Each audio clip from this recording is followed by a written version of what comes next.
What happens if you decline the state's plea offer? Hi, my name is Carl Birkhead. I'm an attorney with Wirth Law Office in Tulsa, Oklahoma.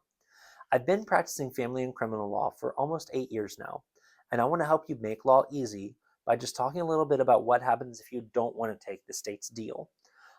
So someone submitted a question recently, which has got me talking about this. They asked, could I face a harsher sentence if I lose at trial if I've already rejected the state's plea offer? The short answer is yes, you can.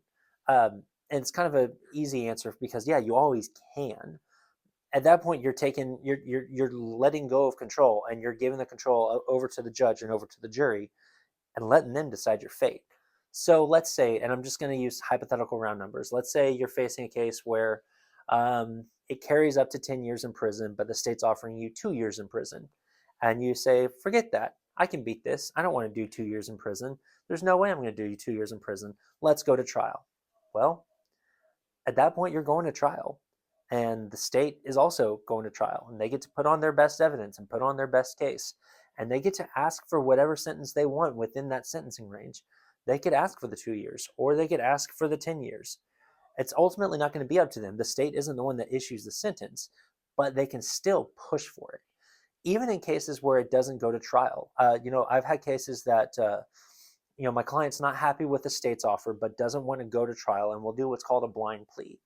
Those are times when you are saying, hey, judge, we're mea culpa. We're admitting that we did it, but we're also saying that the state's offer is crap, and we're hoping that you will give us a lighter, easier, better sentence. In those situations, a lot of times I'll try to get the prosecutor to at least agree to stand on their recommendation instead of just asking for the full amount. But then, even then, I've got to ask them to agree to that. They don't have to.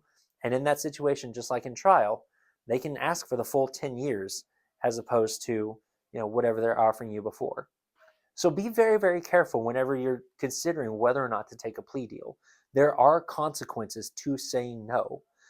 It's essentially you have to look at it this way. Do you want to enter into a plea deal where you at least get one hand on the steering wheel, or do you want to roll the dice and take it to trial where the control is completely out of your hands?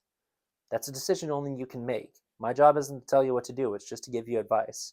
But it's a decision that I cannot stress enough. You need to make sure that you weigh very, very carefully. My name is Carl Birkhead. I'm an attorney with Wirth Law Office, and I want to help you make law easy. Thank you.